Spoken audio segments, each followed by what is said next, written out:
When arrogant CEO Marcus Blackwell mocked 7-year-old Jamie, challenging him to ride an untamed stallion in exchange for marrying his mother, no one expected what happened next. The boy's extraordinary gift with animals would shock everyone present, but no one imagined what would come next. Before we dive into the story, drop a comment below and tell us where you're watching from. Enjoy the story. Marcus Blackwell stood on the wraparound porch of his sprawling Kentucky estate, his perfectly tailored Tom Ford suit catching the golden afternoon light.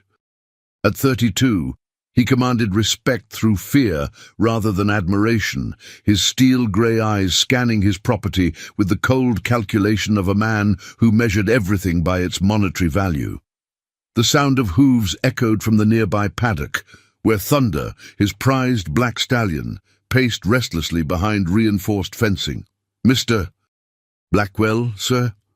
Sarah Martinez approached hesitantly, her worn cleaning uniform a stark contrast to the opulence surrounding them. Her gentle voice carried the exhaustion of someone who had worked since dawn. "I've finished the East Wing. Should I start on the library next?" Marcus barely glanced at her, his attention fixed on his phone screen displaying stock prices. "Whatever. Just make sure you don't touch the antique books. They're worth more than your annual salary." Behind Sarah, a small figure emerged from behind a marble column. Jamie Martinez, 7 years old, with warm brown eyes and unruly dark hair, clutched a small wooden horse his late grandfather had carved for him. The boy's clothes were clean, but clearly hand-me-downs, patches carefully sewn where knees had worn through. "Mama, can I play in the garden?" Jamie's voice was soft, respectful, but Marcus's head snapped up at the interruption. "Who said you could bring your kid here?" Marcus's tone was sharp enough to cut glass. "This isn't a daycare center." Sarah's cheeks flushed red. "I'm sorry, Mr. Blackwell. The babysitter cancelled last minute and I couldn't afford to miss work." "He won't be any trouble, I promise." Jamie stepped forward, his small chin lifted with surprising courage. "I'm not trouble, sir. I can help Mama clean if you want." Marcus let out a harsh laugh, the sound echoing across the manicured grounds. "Help? What could a kid like you possibly help with? You probably can't even tie your own shoes properly." "I can tie my shoes," Jamie said quietly, but his voice carried an unexpected steadiness. "And I'm good with animals. I saw your horse earlier. He looked sad." The CEO's expression darkened. "Sad? That horse is worth more than your mother makes in 5 years. He's not sad, he's powerful, dangerous. No one can ride him except professional trainers, and even they struggle." Thunder's angry snort punctuated Marcus's words as if the stallion was responding to the conversation. The magnificent animal had been a symbol of Marcus's power since he'd acquired him 6 months ago, but no rider had successfully mounted him for more than a few seconds. "Maybe he just needs someone to understand him," Jamie whispered, moving closer to the fence despite his mother's worried expression. Marcus followed the boy's gaze to where Thunder paced, his muscled frame rippling with barely contained energy. An idea formed in Marcus's mind, cruel and calculated, designed to humiliate this presumptuous child and remind everyone of their place in his world. "You think you understand animals, kid?" Marcus's voice took on a dangerous edge. "Here's a deal for you. If you can mount that horse and stay on for 30 seconds, I'll marry your mother. Give her the life she deserves." Sarah gasped, her face pale. "Mr. Blackwell, please. He's just a child. That horse could kill him." But Marcus wasn't finished. His smile was predatory as he continued, "But when you fail, and you will fail, your mother finds another job. Tonight." Jamie looked between his mother's terrified face and the powerful stallion. At 7 years old, he understood more about adult cruelty than any child should. He'd heard his mother crying late at night, whispering prayers about medical bills and overdue rent. He'd seen her hands shake from exhaustion as she counted coins for their meager dinner. "Jamie." "No," Sarah pleaded, reaching for her son's hand. "We'll figure something else out." We always do. But the boy was already walking toward the paddock gate, his wooden horse clutched tightly in his small fist. Marcus followed, his expensive leather shoes crunching on the gravel path, while Sarah hurried behind them, her heart pounding with maternal terror. Thunder turned at their approach, his dark eyes wild and untrusting. The stallion reared slightly, a warning that had sent grown men scrambling for safety, but Jamie didn't flinch. Instead, he stepped closer to the fence, his voice barely above a whisper. "Hey, boy, I know you're scared. I'm scared too sometimes." Marcus laughed again, but the sound was strained now. Something about the child's calm demeanor was unsettling. "This is ridiculous. Sarah, get your kid before he gets himself trampled." But Jamie was already unlatching the gate with careful, deliberate movements. Thunder's ears twitched, his aggressive posturing softening almost imperceptibly. The boy stepped into the paddock, and the massive stallion froze, as if sensing something different about this small human. "Easy, Thunder," Jamie murmured, using the horse's name naturally, as if they were old friends. "You don't have to be angry anymore." The boy reached into his pocket and pulled out an apple he'd saved from his school lunch, a small sacrifice he'd planned to eat later when hunger gnawed at his belly. He offered it to Thunder with an open palm, his movements slow and unthreatening. Thunder's nostrils flared as he caught the apple's scent. For a long moment, horse and boy regarded each other in perfect stillness. Then, with surprising gentleness, the stallion lowered his great head and delicately took the apple from Jamie's hand. Marcus's smirk faltered as he watched the scene unfold. This wasn't going according to his plan. The horse that had terrorized experienced riders was now nuzzling the small boy's shoulder with evident affection. Jamie placed his tiny hand on Thunder's neck, feeling the warmth of the animal's coat and the steady rhythm of his heartbeat. "You just wanted someone to be kind to you, didn't you?" he whispered. With movements that seemed guided by instinct rather than experience, Jamie grasped Thunder's mane and swung himself onto the stallion's back. Thunder stood perfectly still, as docile as a pony ride at a county fair. Sarah covered her mouth with both hands, torn between pride and terror as she watched her son sit confidently on the powerful horse. Marcus stood frozen, his worldview tilting on its axis as a 7-year-old boy accomplished what professional riders had failed to achieve. Jamie sat straight and calm on Thunder's back, his small frame somehow perfectly balanced despite the lack of saddle or bridle. The stallion began to walk in a slow, measured circle around the paddock, responding to subtle shifts in the boy's weight and whispered words of encouragement. 30 seconds passed, then a minute, then 2. Thunder moved with the grace of a dancer, every step careful and controlled, as if he understood the precious cargo he carried. Marcus's mouth went dry as he realized the implications of what he was witnessing. He'd made a public promise, spoken in the heat of arrogance, and now this impossible child was making him keep it. "That's enough!" Marcus called out, his voice cracking with desperation. "Get down from there." But Jamie wasn't finished. He leaned forward, whispering something in Thunder's ear that made the stallion's ears prick forward with interest. Then, with a gentle squeeze of his legs, Jamie guided Thunder into a gentle trot, then a canter. Horse and rider moved as one, their synchronization so perfect it seemed supernatural. Jamie's laughter rang out pure and joyful, the sound of a child experiencing true magic for the first time in his short, difficult life. Finally, responding to some unspoken communication, Thunder slowed to a walk and approached the fence where Sarah and Marcus waited.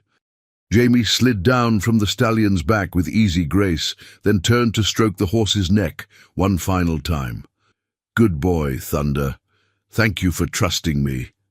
The stallion lowered his head, allowing Jamie to scratch behind his ears before the boy stepped out of the paddock and carefully latched the gate behind him. Marcus stared in stunned silence as Jamie walked back to his mother, who swept him into a fierce embrace. The CEO's carefully constructed world of cynicism and cruelty had just been shattered by a 7-year-old with a gift that defied explanation. "So," Jamie said, looking up at Marcus with those impossibly wise brown eyes, "when are you going to marry my mama?" The evening air hung heavy with unspoken tension as Marcus paced his mahogany-panelled study, a crystal tumbler of 30-year-old scotch untouched on his desk. Through the tall windows, he could see the lights of the servants' quarters, where Sarah was undoubtedly tucking Jamie into bed, their small apartment above the garage, a world away from his palatial mansion. The image of the boy on Thunder's back played on endless repeat in Marcus's mind. In his 32 years, he'd built an empire through cold calculation and ruthless determination, but he'd never encountered anything that challenged his understanding of reality like Jamie's impossible connection with the stallion. A soft knock interrupted his brooding. "Come in," he called, expecting his personal assistant with the evening reports. Instead, Sarah entered hesitantly, still wearing her cleaning uniform. Her long black hair was pulled back in a simple ponytail, and exhaustion lined her gentle features like a roadmap of struggle. "Mr. Blackwell, I need to talk to you about what happened today." Marcus turned from the window, his expression carefully neutral. "If you're here to tell me it was some kind of trick—" "It wasn't a trick." Sarah's voice was firm despite her obvious nervousness. "Jamie has always been special with animals.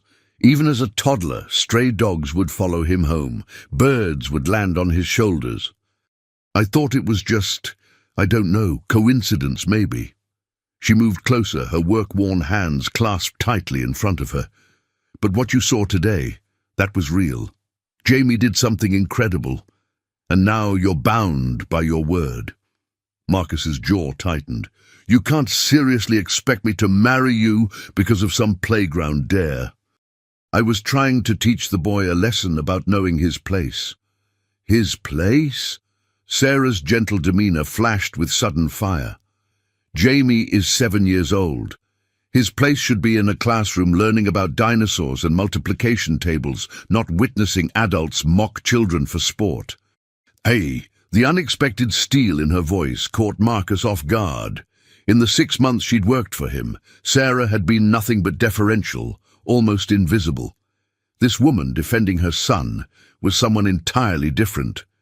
"Besides," Sarah continued, her voice softening again, "I'm not here to force you into anything.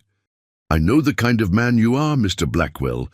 You wouldn't marry someone like me even if the boy had performed actual miracles." Marcus set down his glass with more force than necessary. "Someone like you. What's that supposed to mean?" Sarah's laugh was hollow, devoid of humor. "I'm a maid, Mr. Blackwell. I clean your toilets and dust your priceless art collection. I have a 7-year-old son and no college degree. I work 16-hour days and still struggle to pay rent on a 1-bedroom apartment above your garage." She paused, her dark eyes meeting his directly for the first time since she'd entered the room. "But I'm also a woman who's fought for everything she has. I've never asked for charity, and I'm not starting now. I just want to know, are you a man who keeps his word?" The question hung in the air like a challenge. Marcus had built his reputation on ironclad contracts and ruthless enforcement of agreements. His word in business was his bond, feared and respected across 3 continents. But this was different. This was personal, messy, human. "Tell me about Jamie's father," Marcus said suddenly, the question surprising them both. Sarah's composure wavered for just a moment. "There's not much to tell. David was. He was young. We both were. When I told him I was pregnant, he said he wasn't ready to be a father. I haven't seen him since Jamie was 2. She moved to the window, looking out at the small apartment where her son slept. "Jamie used to ask about him constantly. 'Where's my daddy? Why doesn't he come to see me? Did I do something wrong?' It broke my heart every time. Marcus found himself studying her profile in the moonlight. Without the harsh fluorescent lighting of the cleaning supplies closet, he could see that Sarah Martinez was actually quite beautiful. Her features were delicate but strong, her posture carrying a quiet dignity despite her circumstances. "He stopped asking about David last year," Sarah continued. "I think he decided it hurt too much to keep hoping." "But he still wants a father figure," Marcus observed, remembering the boy's earnest question about marriage. Sarah nodded. "Jamie's a good kid, Mr. Blackwell. Better than good. He's special in ways that go far beyond what you saw today. He helps elderly neighbors carry groceries. He shares his lunch with kids who forget theirs. When Mrs. Henderson's cat went missing, Jamie spent 3 days searching every alley in the neighborhood until he found her." She turned back to face Marcus, tears threatening to spill from her eyes. "He deserves better than what I can give him. He deserves a father who'll teach him to throw a baseball and help him with his homework and show him how to be a good man." The raw emotion in her voice stirred something uncomfortable in Marcus's chest. He'd spent years insulating himself from other people's problems, viewing them as weaknesses to be exploited rather than struggles to be understood. "Why do you work 16-hour days?" he asked quietly. Sarah's breath caught, and for a moment she looked like she might refuse to answer. Then her shoulders sagged with the weight of carrying secrets alone. "My mother is sick, cancer. The treatments they're expensive, and her insurance doesn't cover everything. I work here during the day, then clean offices downtown at night. On weekends, I do laundry for some of the wealthy families in Lexington." The pieces of her life fell into place like a puzzle Marcus hadn't realized he was solving, the exhaustion that seemed to radiate from her bones, the careful way she stretched every dollar, the fierce protectiveness toward her son that went beyond normal maternal instinct. "How long have you been doing this?" Marcus asked. 2 years. Since the diagnosis." Sarah's voice was barely above a whisper. "Jamie doesn't know how sick she is. He thinks Grandma Eleanor just needs medicine to feel better. I want to keep it that way as long as possible." Marcus moved to his desk and opened his laptop, his fingers flying across the keyboard. After a few minutes of searching, he found what he was looking for, the billing records from Methodist Hospital's oncology department. "Eleanor Martinez, 73 years old, stage 3 ovarian cancer," he read from the screen. "Current balance owed, $47,000. Sarah's face went white. "How did you—" "I own a significant stake in Methodist Hospital," Marcus said matter-of-factly. "The board sends me quarterly reports on outstanding debts. I just never connected the name to you." He studied the financial records with the same intensity he brought to corporate acquisitions. "Your mother's treatment plan is aggressive but promising. Dr. Patterson is one of the best oncologists in the state. The survival rate for her specific diagnosis and treatment protocol is 68%. "I know the statistics," Sarah said quietly. "I've researched everything. That's why I'll do whatever it takes to pay for it." Marcus closed the laptop and leaned back in his leather chair. The woman standing before him wasn't just a maid. She was a warrior, fighting a battle she couldn't afford to lose. Her son wasn't just a child with an unusual gift. He was a boy growing up too fast in the shadow of adult struggles he shouldn't have to understand. "The marriage proposal stands," Marcus said suddenly. Sarah's head snapped up in shock. "What?" "I made a promise in front of witnesses. Jamie fulfilled his end of the bargain. A Blackwell always honors his debts." Marcus's voice was steady, businesslike, as if he were negotiating a merger rather than discussing matrimony. "But you don't love me," Sarah protested. "You don't even like me. You think I'm beneath you." Marcus stood and walked around his desk until he was standing directly in front of her. "Love is a luxury, Sarah. What you and Jamie need is security. What I need is—" He paused, searching for words to explain something he didn't fully understand himself. "What do you need?" she asked softly. Marcus looked out the window toward the paddock, where thunder grazed peacefully in the moonlight. "I need to remember what it feels like to be human again." The confession surprised them both. Marcus had spent so many years building walls around his heart that he'd almost forgotten what existed behind them. But watching Jamie with thunder had cracked something open inside him, something he'd thought was dead and buried. "This would be a business arrangement," Marcus continued, his tone becoming more formal as he retreated from emotional vulnerability. "You and Jamie would move into the main house. Your mother's medical bills would be paid in full. Jamie would attend the best private school in Lexington. In exchange, you'd fulfill the social obligations of being Mrs. Marcus Blackwell." Sarah stared at him in amazement. "You're serious? You're actually serious?" "I'm always serious about business. But what about Jamie? He's just a little boy. He doesn't understand the complexities of adult relationships. He thinks you marrying me means he gets the father he's always wanted." Marcus's expression hardened slightly. "Then he'll learn that life rarely gives us what we want. He'll have financial security and educational opportunities.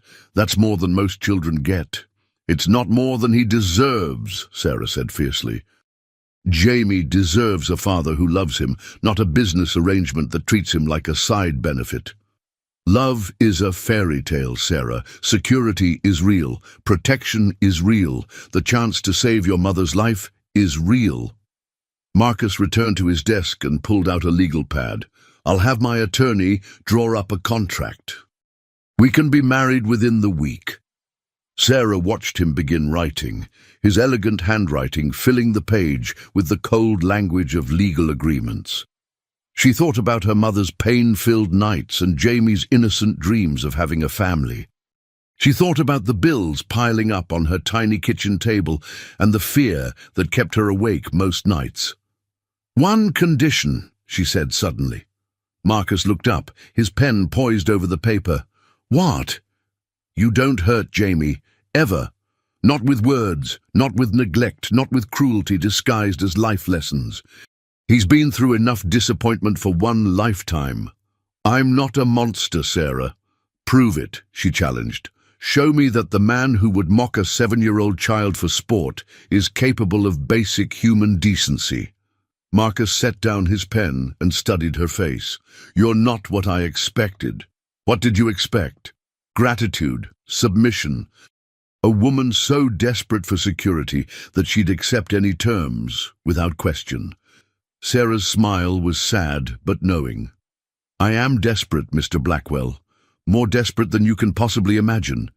But desperation doesn't make me weak. It makes me dangerous. Because I'll fight for my son and my mother with everything I have, even if that fight is against my own husband." The word husband hung between them, loaded with implications neither of them was prepared to fully examine. Marcus found himself wondering what he'd gotten himself into, while Sarah silently prayed she was making the right choice for the people she loved most. Outside, thunder whinnied softly in the darkness, as if the stallion understood that everything was about to change. The morning of the wedding dawned crisp and clear, with autumn sunlight streaming through the stained glass windows of St. Catherine's Chapel. The small church, built in 1847, sat on a hill overlooking the Blackwell estate, its weathered stone walls having witnessed countless unions between Kentucky's elite families over the decades. Marcus stood at the altar in a perfectly tailored charcoal-grey Armani suit, his expression unreadable as he watched the sparse congregation take their seats. His business associates filled the first few pews, men and women who understood that this marriage was as much about social positioning as personal choice. None of them questioned why Marcus Blackwell, one of Kentucky's most eligible bachelors, was marrying his housekeeper. Dr. Patricia Wells, Marcus's longtime friend and the only person who dared challenge his decisions, leaned over from the front pew. "You know it's not too late to reconsider this insanity," she whispered. "It's a sound business decision. Marcus replied quietly, adjusting his platinum cufflinks, a nervous habit he'd developed in high school debate tournaments. Business? Patricia raised an eyebrow. Marcus, you're marrying a woman you've known for 6 months and adopting a child who apparently has supernatural powers with horses. That's not business. That's either a miracle or a midlife crisis. Before Marcus could respond, the chapel doors opened and Sarah entered with Jamie at her side. Marcus's breath caught in his throat as he saw her for the first time as his bride-to-be. Sarah wore a simple but elegant cream-colored dress that Patricia had helped her select from a boutique in downtown Lexington. The silk fabric fell gracefully to just below her knees, and a vintage pearl necklace, borrowed from Eleanor's jewelry box, added a touch of classic sophistication. Her dark hair was styled in a loose chignon, with a few soft tendrils framing her face, but it was her expression that truly transformed her. Gone was the tired, worried maid who'd scrubbed his floors. In her place stood a woman with quiet dignity and understated beauty, walking down the aisle with her head held high despite the curious stares from the congregation. Jamie, dressed in a navy blue suit that Patricia had insisted on purchasing, walked proudly beside his mother. The 7-year-old's face glowed with excitement, his small hand clasped tightly in Sarah's as they approached the altar. To him, this wasn't a business arrangement.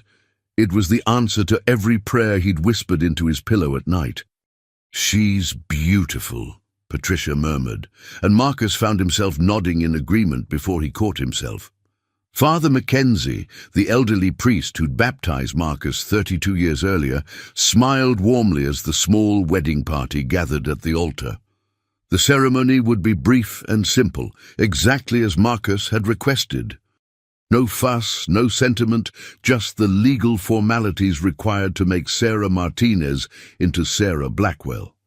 "Dearly beloved," Father Mackenzie began, his voice carrying the authority of 5 decades spent guiding couples through life's most significant moments. "We are gathered here today to witness the union of Marcus Jonathan Blackwell and Sarah Elena Martinez in holy matrimony."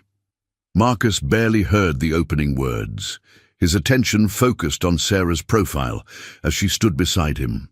This close, he could see the faint freckles across her nose and the way her eyelashes cast shadows on her cheekbones. She smelled like vanilla and jasmine, a stark contrast to the industrial cleaning supplies he'd always associated with her. "Marriage is not to be undertaken lightly," Father Mackenzie continued, "but with reverence, discretion, advisedly and soberly, as it is ordained by God for the procreation of children, for remedy against sin, and for the mutual society, help and comfort that the one ought to have of the other, both in prosperity and adversity." Sarah's hands trembled slightly as she held her small bouquet of white roses, another gift from Patricia, who seemed determined to inject some romance into what Marcus insisted was purely a practical arrangement. She glanced down at Jamie, whose face was bright with happiness, and felt her resolve strengthen. Whatever this marriage was or wasn't, it would give her son opportunities she could never provide alone. "Marcus," Father Mackenzie said, "do you take Sarah to be your lawfully wedded wife, to have and to hold from this day forward, for better, for worse, for richer, for poorer, in sickness and in health, to love and to cherish, till death do you part?" Marcus looked into Sarah's dark eyes, seeing the fear and hope warring in their depths. "I do," he said firmly, his voice carrying across the small chapel. "Sarah, do you take Marcus to be your lawfully wedded husband, to have and to hold from this day forward, for better, for worse, for richer, for poorer, in sickness and in health, to love and to cherish, till death do you part?" Sarah's voice was soft but steady. "I do." "The rings, please." Jamie stepped forward importantly, carrying the small silk pillow that held 2 simple platinum bands. Marcus had chosen them from Tiffany's catalogue with the same efficiency he applied to selecting office supplies, Functional, quality craftsmanship, nothing flashy or sentimental. Marcus slipped the ring onto Sarah's finger with careful precision, noting how small and delicate her hands were compared to his. Sarah's hands shook slightly as she placed the matching band on Marcus's finger, the unfamiliar weight of jewelry foreign to her work-roughened fingers. "By the power vested in me by the Commonwealth of Kentucky and the Holy Catholic Church," Father Mackenzie announced, "I now pronounce you husband and wife. Marcus, you may kiss your bride." The moment stretched awkwardly between them. This was their first kiss, Marcus realized with something approaching panic. In all their practical discussions about contracts and living arrangements, the physical aspects of marriage hadn't been addressed. Sarah looked up at him with wide eyes, equally unsure how to navigate this moment. Finally, Marcus leaned down and brushed his lips against hers, in the briefest possible contact that could still be called a kiss. It was formal, restrained, devoid of passion, exactly what both of them had expected. But even that chaste contact sent an unexpected jolt through Marcus's system, a recognition of Sarah as a woman rather than just an employee or a business arrangement. She tasted like mint and possibility, and for just a moment, Marcus forgot that this was supposed to be purely practical. "Ladies and gentlemen," Father Mackenzie announced with a broad smile, "I present to you Mr. and Mrs. Marcus Blackwell." The small congregation applauded politely as Marcus and Sarah turned to face them as a married couple. Jamie bounced excitedly, his joy infectious despite the formal atmosphere. But as they walked back down the aisle together, Marcus caught sight of a figure in the last pew that made his blood run cold. David Martinez sat in the shadows, his presence as unexpected as it was unwelcome. Sarah's ex-boyfriend and Jamie's biological father had somehow learned about the wedding, and his appearance here could only mean trouble. Sarah followed Marcus's gaze and gasped when she saw David. The man who'd abandoned her when she needed him most looked older, rougher around the edges, but his dark eyes held the same selfish calculation she remembered too well. Jamie, oblivious to the tension, tugged on Marcus's sleeve. "Mr. Marcus, Dad, can we have cake now? Mum said there would be cake." The innocent question snapped Marcus's attention back to his new family. Whatever David Martinez wanted, it would have to wait. Today was about Jamie's happiness and Sarah's security, not about ghosts from the past. "Of course we can have cake, son," Marcus said, the word son feeling strange but not unpleasant on his tongue. "It's chocolate with raspberry filling, your favorite, right?" Jamie's face lit up like Christmas morning. "You remembered. Mum told you chocolate is my favorite." As they moved toward the chapel's reception hall, Marcus felt Sarah's hand slip into his, not for affection, but for support. She was frightened by David's sudden appearance, and instinctively turning to her new husband for protection. For the first time since this whole arrangement began, Marcus felt something beyond obligation toward his new wife and stepson. He felt protective, possessive even. They were his responsibility now, his family, and no one, not even Jamie's biological father, was going to threaten that. The reception was small and elegant, with Patricia having arranged for catering from Lexington's finest restaurant. The three-tier chocolate cake sat as the centerpiece of the dessert table, surrounded by flowers and candles that cast dancing shadows across the reception hall's oak-paneled walls. Jamie had attached himself to Marcus's side, chattering excitedly about everything from the cake to the flowers to his new bedroom in the big house. The boy's natural charm and obvious happiness gradually melted the reserved atmosphere, and even Marcus's business associates found themselves smiling at his enthusiasm. "This is the best day ever," Jamie announced, chocolate frosting smeared across his chin.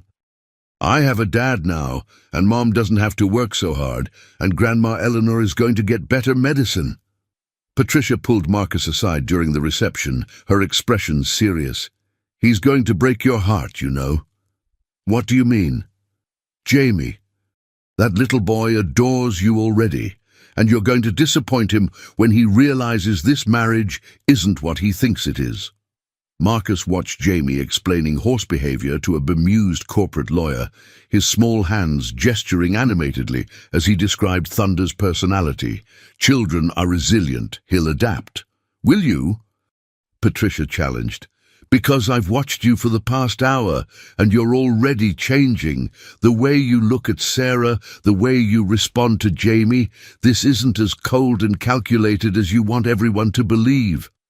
Before Marcus could respond, David Martinez approached their table. Up close, he looked harder than Marcus remembered from the brief glimpse in the chapel. His clothes were expensive but flashy, and there was something predatory in his smile. "Congratulations, Mr. Blackwell," David said, extending his hand. "I'm David Martinez, Jamie's real father." The emphasis on real was deliberate and cutting. Marcus shook the offered hand briefly, his grip firm and warning. "David, Sarah mentioned you briefly." "I bet she did." David's laugh was ugly. "Look, I don't want to cause any trouble on your special day, but we need to talk about my son." "Your son is busy enjoying his new life," Marcus replied coolly. "Perhaps you should have thought about being part of it before today." David's expression hardened. "I've been thinking about it a lot lately, especially when I learned that my boy's new stepfather is worth about $50 million. The mercenary calculation in David's eyes made Marcus's jaw clench. "What do you want?" "Joint custody. Back child support. You know, all the things a loving father is entitled to." Sarah appeared at Marcus's elbow, having overheard the last part of the conversation. "David, you can't be serious. You haven't seen Jamie in 5 years. You don't even know his favorite color or what grade he's in." "Red and second grade," David said smugly. "I've been doing my homework, Sarah. Amazing how much you can learn about someone when there's money involved." Jamie chose that moment to run over, his face still glowing with happiness. "Mom, did you see how Mr. Patterson's daughter liked my horse stories? She said she wants to meet Thunder tomorrow." He stopped short when he saw David, his young face scrunching in confusion. "Who's this, Mom?" The moment stretched painfully as Sarah struggled to find words. How do you explain to a 7-year-old that his absent father has suddenly reappeared on the happiest day of his life? "Jamie," Sarah said carefully, this is David." Recognition dawned slowly in Jamie's eyes, followed by a complex mix of emotions too mature for his young face. Hope, fear, anger, and desperate longing warred in his expression as he stared at the man who'd abandoned him. "Are you my real dad?" Jamie asked in a small voice. David's smile was calculated for maximum impact. "I sure am, buddy. And I'm here because I missed you so much. I want to be part of your life again." Marcus felt something violent surge in his chest as he watched Jamie's confused reaction to his biological father's sudden attention. The boy who'd been radiating pure joy moments before now looked lost and uncertain, caught between the security of his new family and the impossible dream of his old one. This was far from over. David Martinez had just declared war on the Blackwell family, and Marcus knew that the real fight for Jamie's heart and future was only beginning. The morning after the wedding, Marcus found Jamie sitting alone in the mansion's vast kitchen, his small legs swinging from the bar stool as he picked at a bowl of cereal. The boy's usual bright chatter was notably absent, replaced by a contemplative silence that seemed far too heavy for 7-year-old shoulders. "Good morning, Jamie," Marcus said, pouring himself coffee from the industrial-grade machine that had cost more than most people's cars. "Did you sleep well in your new room?" Jamie looked up with those impossibly expressive brown eyes, and Marcus was struck again by the child's uncanny ability to convey adult emotions. "It's a really big room. I got lost trying to find the bathroom last night. We'll put up some signs until you get used to the layout," Marcus offered, settling into the chair across from his new stepson. The formal dining room felt absurdly large for their small family breakfast, but Marcus wasn't sure where else they should eat. "Mr. Marcus." Jamie's voice was hesitant, uncertain. "That man yesterday, David, he said he was my real dad. Does that mean you're not my dad anymore?" The question hit Marcus like a physical blow. He'd spent most of the night lying awake, staring at the ceiling, and wondering how to navigate the complex emotional minefield that David Martinez had introduced to their carefully structured arrangement. "Jamie, being someone's father isn't just about biology," Marcus said carefully. "It's about being there when that person needs you. It's about teaching and protecting and caring. David may have helped create you, but I'm the one who's here now." The boy nodded slowly, processing this information with the serious consideration of a child who'd been forced to grow up too quickly. "Mom cried last night. She thought I was asleep, but I heard her." Marcus felt something twist in his chest. "Your mother has been through a lot of difficult things, Jamie. Sometimes adults need to cry to feel better. Like when Thunder was angry and scared. He was mean to everyone until I showed him it was okay to trust people again." Hey! The comparison was so unexpectedly insightful that Marcus found himself studying Jamie with new interest.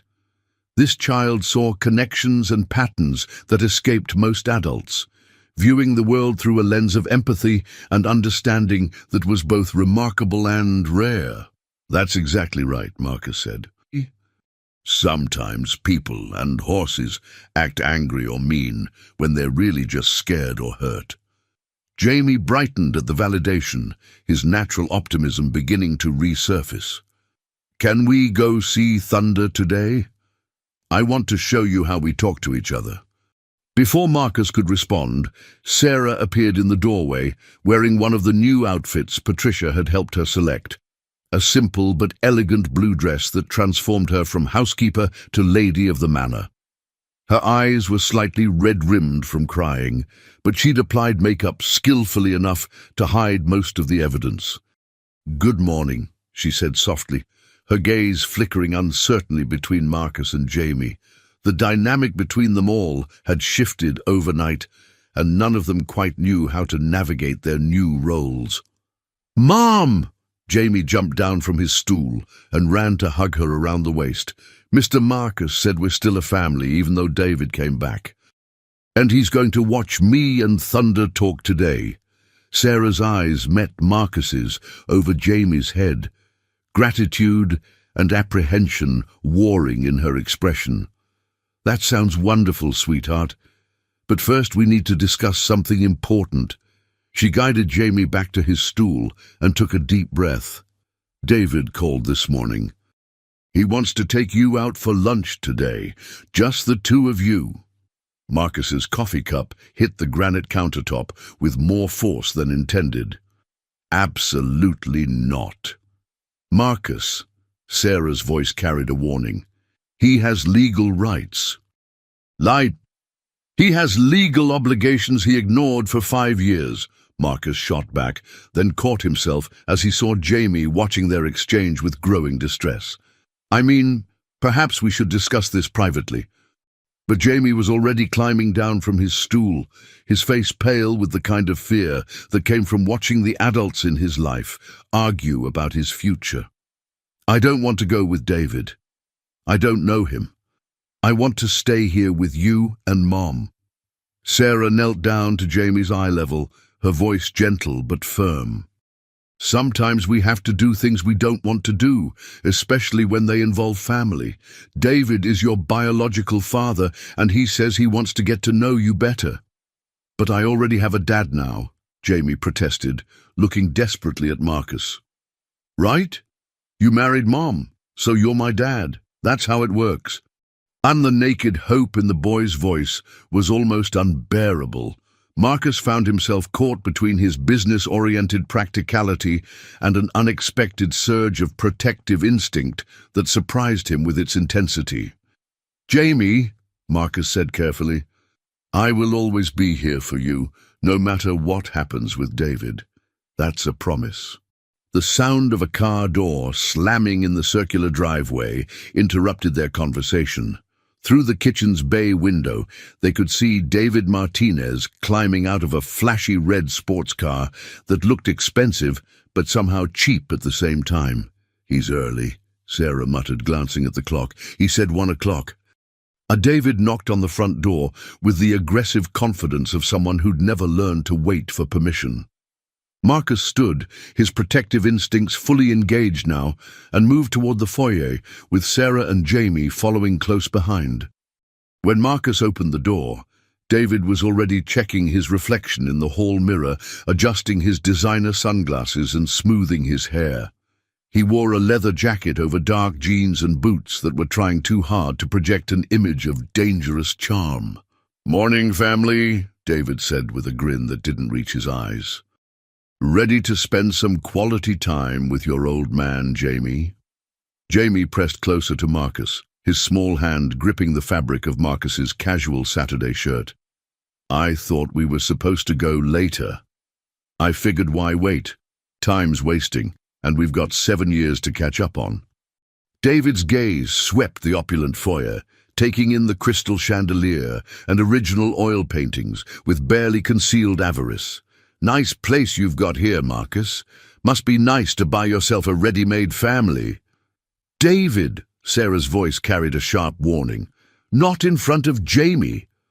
But David was already moving past them into the house without invitation, his eyes cataloguing the expensive furnishings like an appraiser calculating values. "Relax, Sarah.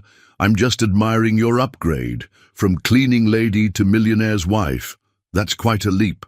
Marcus stepped forward, his voice deadly quiet. "I think you should leave." "Actually, I think I should stay." David pulled a folded document from his jacket pocket and handed it to Marcus. "That's a petition for joint custody.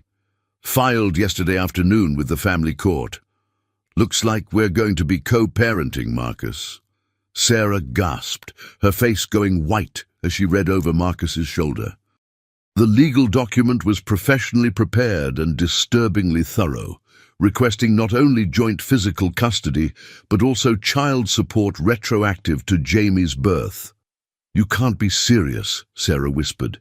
"You haven't been part of his life for 5 years. You don't even know his middle name." "Michael," David said smugly.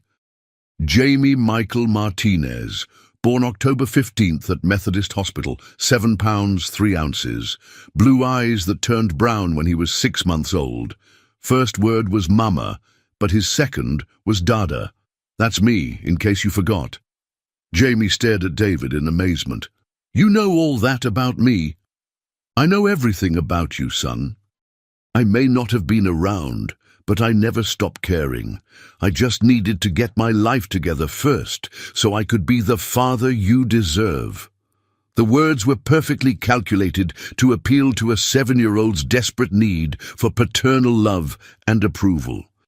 Jamie's expression brightened with cautious hope, and Marcus felt something cold settle in his stomach as he watched the boy respond to David's manipulation. "Why don't we go for that lunch now?" David suggested, extending his hand to Jamie. "I know a great burger place downtown. We can talk about all the fun things we're going to do together." Jamie looked uncertainly between David's outstretched hand and Marcus's tense face. The conflict was clearly visible in his young features, the longing for his biological father's attention warring with his newfound security and affection for Marcus. "Can Mr. Marcus come too?" Jamie asked hopefully. David's smile turned predatory. "Not today, buddy. This is just for you and me, father and son time. Besides, I'm sure Marcus has important business things to do. Rich guys are always busy making more money, right?" The subtle dig wasn't lost on anyone in the room. David was positioning himself as the fun, available father in contrast to Marcus the cold businessman. It was a strategy that might prove devastatingly effective with a child who'd spent his entire life craving a father's attention. Marcus knelt down to Jamie's level, his voice gentle but serious. "Jamie, you don't have to go anywhere you don't want to go, ever. That's not how families work. But he's my real dad, Jamie said softly, confusion evident in his voice. Doesn't that mean I have to? No one has to do anything just because of biology, Marcus replied firmly. Family is about choice and love and commitment. It's about showing up when it matters. David snorted. Easy to say when you've been here for all of 5 minutes. I'm his flesh and blood, Marcus. That means something, whether you want to admit it or not. Where were you when he had pneumonia last winter? Sarah's voice was shaking with suppressed fury. Where were you for his first day of school, his first loose tooth, the nightmares about monsters under his bed? Where were you when he asked me why his daddy didn't love him enough to stay? David's confident facade flickered for just a moment, revealing something uglier underneath. I was young and stupid, okay? I made mistakes, but I'm here now, and I have legal rights. You can make this easy, or you can make it hard, but either way, I'm going to be part of my son's life. The threat hung in the air like smoke from a fire that was just beginning to catch. Marcus realized with crystal clarity that this was about much more than a father's love for his child. David Martinez smelled money and opportunity, and he was positioning himself to claim as much of both as possible. 1 hour, Marcus said finally, his voice carrying the authority of someone accustomed to making difficult decisions. You can take Jamie for 1 hour in a public place, and Sarah goes with you. That's not how custody visits work, David protested. It's how they work until a judge says otherwise, Marcus replied coolly. Take it or leave it. David's jaw clenched, but he nodded grudgingly. Fine, 1 hour. But this is just the beginning. As they prepared to leave, Jamie turned back to Marcus, with eyes full of uncertainty and fear. You'll be here when I get back, right? You won't go away. Marcus felt his chest tighten at the naked vulnerability in the boy's voice. I'll be right here, Jamie, I promise. But as he watched David's red sports car disappear down the winding driveway with Sarah and Jamie inside, Marcus couldn't shake the feeling that he'd just made a terrible mistake. David Martinez was playing a game with rules Marcus didn't fully understand, and the stakes were higher than money or property. They were playing for the heart and soul of a 7-year-old boy who'd already suffered too much disappointment in his short life. The hour stretched into 2, then 3, with no word from Sarah or Jamie. Marcus paced the length of his study like a caged predator, checking his phone every few minutes and growing more agitated with each passing moment. Patricia had arrived an hour earlier for their standing Saturday afternoon meeting, but she'd abandoned all pretense of discussing business as Marcus's anxiety became increasingly apparent. They should have been back by now, Marcus said for the 10th time, pausing by the window that overlooked the driveway. David said 1 hour. Maybe they're having a good time, Patricia suggested gently, though her own expression was troubled. Sometimes these things take longer than expected. Marcus's phone buzzed with an incoming text from Sarah. David wants to show Jamie his apartment. Will be later than planned. Don't worry. Don't worry. Marcus read the message aloud, his voice tight with frustration. He's had my son for 3 hours, and she's telling me not to worry? Your son. Patricia raised an eyebrow at the possessive language, but Marcus was too agitated to notice his slip. I should never have let them go. David Martinez is playing games, and I handed him the perfect opportunity to manipulate Jamie. The sound of tires on gravel finally broke the tension. Marcus rushed to the window and saw David's sports car pulling into the circular drive, but something was wrong. Through the windshield, he could see Jamie in the passenger seat, his small face pressed against the glass, and his expression was far from happy. Marcus reached the front door before the car had fully stopped, with Patricia close behind him. When the doors opened, Jamie practically launched himself from the vehicle and ran straight into Marcus's arms, his small body shaking with what felt like relief. Hey, what's wrong? Marcus asked, lifting Jamie up and holding him close. Yes. The boy wrapped his arms around Marcus's neck and buried his face against his shoulder. Sarah emerged from the passenger side looking pale and shaken, her lips pressed into a thin line of barely controlled anger. David climbed out more slowly, his earlier confidence replaced by something that looked almost like disappointment. "What happened?" Marcus demanded, his protective instincts in full force as he felt Jamie trembling against him. "We had a great time," David said quickly, but his tone lacked conviction. "Didn't we, buddy?" Jamie's response was to tighten his grip on Marcus and refuse to look at his biological father. Sarah moved to Marcus's side, her hand finding Jamie's back in a gesture of maternal comfort. "Maybe we should go inside," Patricia suggested diplomatically, sensing the tension crackling between the adults. In the privacy of the living room, with Jamie finally calm enough to sit on the sofa between Marcus and Sarah, the story slowly emerged. David had taken them to his apartment, a flashy but cheaply furnished place that he'd clearly been trying to impress them with. But instead of the bonding experience he'd promised, David had spent most of the time on his phone, taking business calls and leaving Jamie to entertain himself. "He kept talking about money," Jamie said quietly, his voice small and confused. "He asked how much Mr. Marcus paid for our house, and if we had expensive cars, and if there were valuables he could. I don't remember the word." "Inventory," Sarah said grimly. "He wanted to inventory our assets." Marcus's hands clenched into fists. The picture was becoming clearer, and it was even uglier than he'd suspected. David wasn't interested in building a relationship with his son. He was conducting reconnaissance for what would undoubtedly be a much larger financial assault. "There's more," Sarah continued. "David received a phone call while we were there. He thought Jamie was in the bathroom, but he was actually in the hallway listening. The person on the phone was asking about Marcus's net worth and whether the marriage was legitimate." "He's building a case," Marcus realized. "This whole custody petition isn't about Jamie at all. It's about positioning himself to challenge the validity of our marriage and claim a portion of the assets through child support and alimony." Patricia whistled low. "That's actually pretty clever.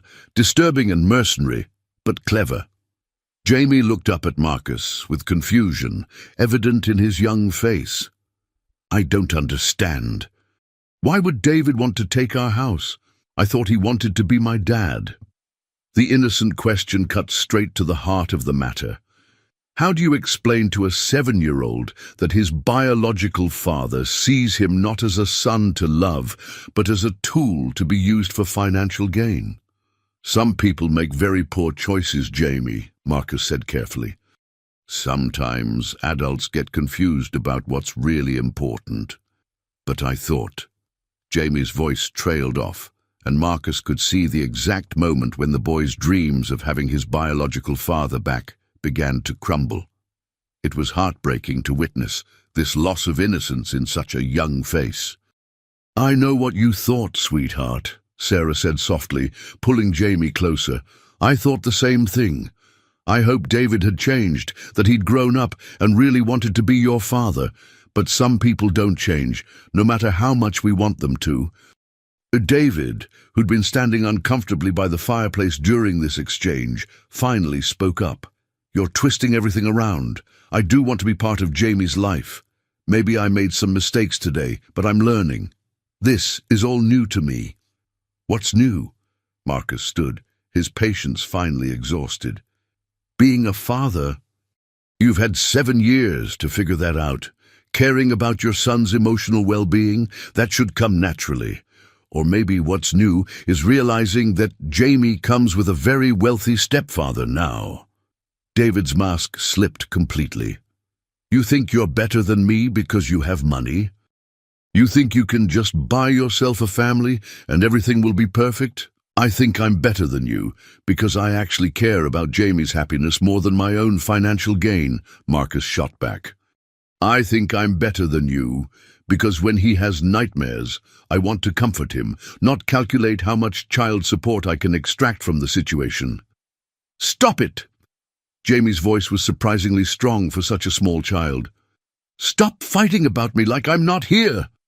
The adults fell silent, chastened by the boy's unexpected assertion. Jamie slid down from the sofa and walked to the center of the room, his small frame somehow commanding attention despite his size. "David, I wanted you to be my dad," Jamie said, his voice steady but sad. "I wanted it so much that it hurt sometimes. But dads are supposed to love their kids more than anything else in the world. They're supposed to want to spend time with them and take care of them and make them feel safe." He looked directly at David with those impossibly mature brown eyes. "You don't love me. You love the idea of getting money because of me. That's not the same thing." The accuracy of the assessment, coming from a 7-year-old, was devastating. David's face flushed with anger and embarrassment, but he couldn't deny the truth of Jamie's words. "Mr. Marcus," Jamie continued, turning to his stepfather, "I know you married Mom because of business stuff, but you've been more like a real dad to me in 2 days than David was in 3 hours. You listen when I talk. You answer my questions. You make me feel like I matter." Marcus felt something crack open in his chest, not the painful breaking he'd expected, but something warmer and more hopeful. "You do matter, Jamie. You matter more than you could possibly know." "Then can we please stop talking about custody and courts and money?" Jamie asked plaintively. "Can we just be a family, the 3 of us?" Patricia wiped away a tear she didn't realize had fallen. In 30 years of friendship with Marcus, she'd never seen him look at another human being the way he was looking at Jamie right now, with pure, uncomplicated love. David realized he was losing control of the situation. "This isn't over. I have legal rights, and I'm going to exercise them. You can't just shut me out because you don't like my methods." "Actually," a new voice said from the doorway, "that's exactly what we're going to do." Everyone turned to see Eleanor Martinez standing in the entrance to the living room, supported by a walker, but radiating the kind of quiet strength that comes from surviving life's worst challenges. Sarah's mother looked frail from her cancer treatments, but her eyes burned with fierce determination. "Grandma Eleanor!" Jamie ran to her, careful to be gentle as he hugged her legs. "Hello, my sweet boy," Eleanor said, her voice warm with love as she stroked Jamie's hair.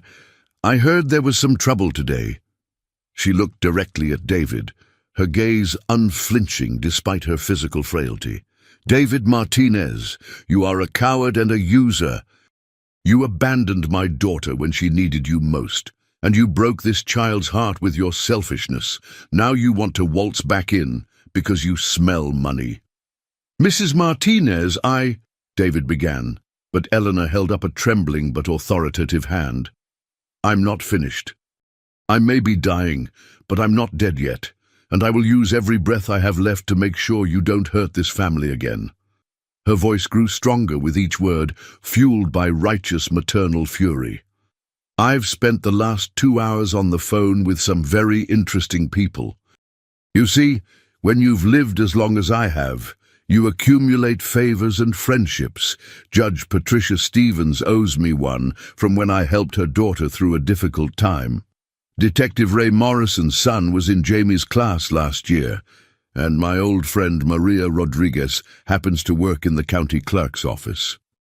David's face was growing pale as Eleanor continued her recitation. "It turns out you've been very busy lately, David.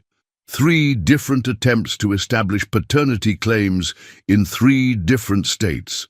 2 outstanding warrants for unpaid child support in California.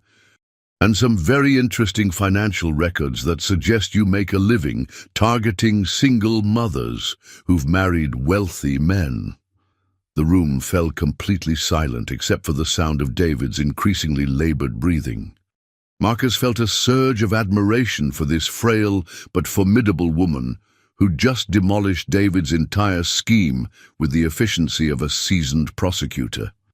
"So here's what's going to happen," Eleanor continued, her voice carrying the authority of someone who'd faced down much scarier opponents than David Martinez. You're going to withdraw your custody petition. You're going to disappear from our lives. And if you ever try to contact my grandson again, those warrants in California are going to become very active very quickly." David looked around the room, realizing that every avenue of escape had been systematically closed off. "You can't threaten me like this." "I'm not threatening you, son," Eleanor said with deadly quiet. "I'm making you a promise. Choose wisely." David's shoulders sagged as the full weight of his defeat settled on him. His elaborate scheme to extract money from Marcus through Jamie had crumbled in the face of an elderly woman's protective love and lifetime of accumulated influence. "This isn't over," he said weakly. But everyone in the room knew it was. "Yes, it is," Jamie said firmly, moving back to stand between Marcus and Sarah. "It's over because I choose who my real family is, and you're not it." David Martinez walked out of the Blackwell mansion that day and never returned. The custody papers were withdrawn within a week, and no further legal challenges materialized. But the real victory wasn't legal or financial. It was the moment when a 7-year-old boy chose love over biology, and a man who'd forgotten how to care about anyone learned what it meant to be a real father. 3 months later, Marcus stood in the observation room of Methodist Hospital's pediatric wing, watching through the one-way window as Jamie sat cross-legged on the floor of the children's cancer ward. Around the boy sat 6 young patients, ranging in age from 4 to 12, all of them bald from chemotherapy treatments, all of them completely entranced by the small wooden animals Jamie was showing them. "And this one is Thunder," Jamie was saying, holding up the carved horse his grandfather had made years earlier. "He was really angry and scared when I first met him, but once he realized I wouldn't hurt him, he became my best friend." A little girl with large eyes and no eyebrows raised her hand tentatively. "Do you think the horses at the farm will like us even though we don't have hair?" Jamie's response was immediate and certain. "Animals don't care about hair, Sophia. They care about your heart, and all of you have the biggest, strongest hearts I've ever seen." Dr. Patricia Wells joined Marcus at the window, her expression soft with wonder. "In 30 years of pediatric oncology, I've never seen anything like this. Those children have been withdrawn and frightened for weeks. Jamie's been here for 20 minutes and they're already laughing." Through the window, they could see Jamie demonstrating how to approach an imaginary horse, his movements gentle and confident as he guided the children through the proper technique. The little patients followed his every instruction with the serious attention of students learning something vitally important. "He's been asking to come here every Saturday for the past month," Marcus said quietly. "Sarah and I finally agreed, but only if he wanted to visit with other children going through medical treatments. We thought it would help him understand what his grandmother was experiencing. And instead, he's become their unofficial therapy coordinator," Patricia observed. "The nursing staff tells me the children ask for Horseboy every day." Marcus smiled at the nickname, Horseboy. It was perfectly fitting for a child who seemed to communicate with animals on some mystical level that defied scientific explanation. In the 3 months since David Martinez had been expelled from their lives, Jamie's gift had only grown stronger and more pronounced. The Blackwell estate had become an unofficial sanctuary for rescued horses, with Jamie somehow knowing exactly what each animal needed to heal from past trauma. Thunder had become his constant companion, but they'd also welcomed a blind mare named Stella, an elderly gelding called Winston who'd been saved from a kill auction, and most recently, a young filly named Hope who'd been severely abused by her previous owners. "Mr. Marcus," Jamie had explained just last week as he worked patiently with Hope, "she's not mean, she's just scared that people will hurt her again. But if we show her that love is stronger than fear, she'll remember how to trust." The wisdom in that simple statement had hit Marcus like a revelation. Jamie wasn't just healing horses, He was teaching everyone around him about the transformative power of patience, compassion, and unconditional love. "How is Eleanor doing?" Patricia asked, her voice gentle. She'd been overseeing Eleanor Martinez's cancer treatment since the wedding and had become genuinely fond of the fierce older woman. "Better," Marcus replied, hope evident in his voice. "The new treatment protocol is working. Her tumor markers are down 60% from 3 months ago. She's regained 15 pounds and her energy is coming back." "And the financial stress?" "Gone." Marcus's tone was matter-of-fact, but Patricia could hear the satisfaction beneath it. "All medical bills paid, plus a trust fund established for any future treatments she might need. Sarah doesn't have to work 16-hour days anymore. She's actually taking art classes at the community college, something she'd always dreamed of doing." Through the window, they watched Jamie carefully help a young boy named Alex position his hands to pet an imaginary horse. Alex had been the most withdrawn patient in the ward, traumatized not just by his illness, but by his parents' divorce during his treatment. With Jamie, though, he was opening up like a flower in sunlight. "And how are you doing, Marcus?"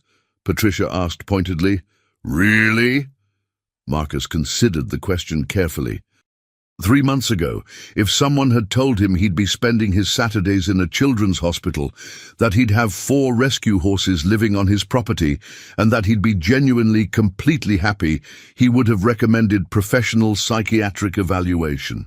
"I'm different," he said finally. "Jamie and Sarah, they've changed everything. I used to measure success by profit margins and stock prices. Now I measure it by whether Jamie laughs at breakfast and whether Sarah smiles when she thinks I'm not looking." "You love them." It wasn't a question, but Marcus answered anyway. "More than I thought possible, more than I knew I was capable of." The session in the children's ward was winding down. Jamie was distributing small wooden animals to each child, horses, dogs, rabbits and birds that he'd spent hours carving with his grandfather's old whittling knife. Each animal was unique, crafted specifically for its recipient with an intuitive understanding of what that child needed most. "Same time next Saturday?" Jamie asked as he prepared to leave, and the chorus of excited agreement from the young patients made Marcus's chest swell with pride. Jamie emerged from the wardroom and spotted Marcus through the observation window, his face lighting up with the pure joy that had become his default expression since joining the Blackwell family. He ran to Marcus and launched himself into a hug that still caught Marcus off guard with its fierce intensity. "Did you see, Dad? Alex talked today. He told me about his dog Rex and how much he misses him. I think we should invite Alex to visit our horses when he's feeling better." "Dad." The word still sent a jolt of warmth through Marcus every time Jamie used it. The boy had stopped calling him Mr. Marcus 6 weeks earlier, the transition happening so naturally that none of them had really noticed until Sarah pointed it out one evening at dinner. "I saw," Marcus replied, lifting Jamie up. "I'm very proud of you. You have a special gift, and you're using it to help people. That's the most important thing anyone can do with their talents. Grandma Eleanor says that's what gifts are for, to help other people feel less alone in the world." Eleanor, the woman who'd become the backbone of their unusual family, offering wisdom and love in equal measure while fighting her own battle with grace and determination. Her presence in their lives had transformed the Blackwell mansion from a showplace into a real home, filled with laughter and warmth and the comfortable chaos of a family that genuinely cared for each other. "Speaking of Grandma Eleanor," Marcus said as they walked toward the hospital's main exit, "she has a surprise for you at home." Jamie's eyes widened with excitement. "What kind of surprise?" "The kind you'll have to wait to see," Marcus replied with a grin that matched his son's enthusiasm. The drive home was filled with Jamie's animated chatter about his hospital visit, his plans for helping the young patients, and his ideas for new wooden animals to carve. Marcus found himself hanging on every word, marveling at the complexity and compassion of this remarkable 7-year-old who'd transformed from a shy, struggling child into a confident young healer in just 3 months. When they arrived at the estate, Sarah was waiting on the front porch with Eleanor, both women practically glowing with excitement. Jamie tumbled out of the car and ran to them, immediately sensing that something wonderful was about to happen. "What's the surprise? What's the surprise?" he chanted, bouncing on his toes. Eleanor smiled with the special radiance that came from being able to grant a child's deepest wish. "Close your eyes, my sweet boy, and hold out your hands." Jamie obeyed immediately, his small hands cupped and waiting. Eleanor placed something small and warm into his palms, and when Jamie opened his eyes, he gasped in wonder. It was a puppy, tiny, golden, and impossibly soft, with bright blue eyes and a pink tongue that immediately began licking Jamie's fingers. The little dog couldn't have been more than 6 weeks old, and it fit perfectly in Jamie's small hands. "She's yours," Eleanor said, her voice thick with emotion. "Dr. Wells helped us find her. She's a golden retriever puppy from a very special bloodline. Her mama was a therapy dog, and her daddy was too. We thought she might like to learn from the best teacher in Kentucky." Jamie stared at the puppy in amazement, tears of pure joy streaming down his cheeks. "She's really mine, forever and always?"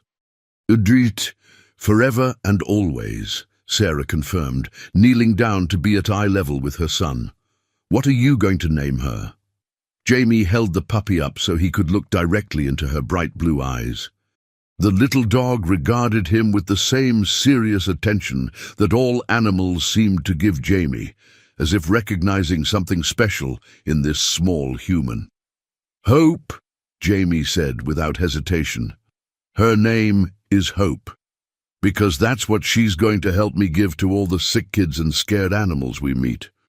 Marcus felt his throat tighten with emotion as he watched his son cradle the puppy with infinite gentleness.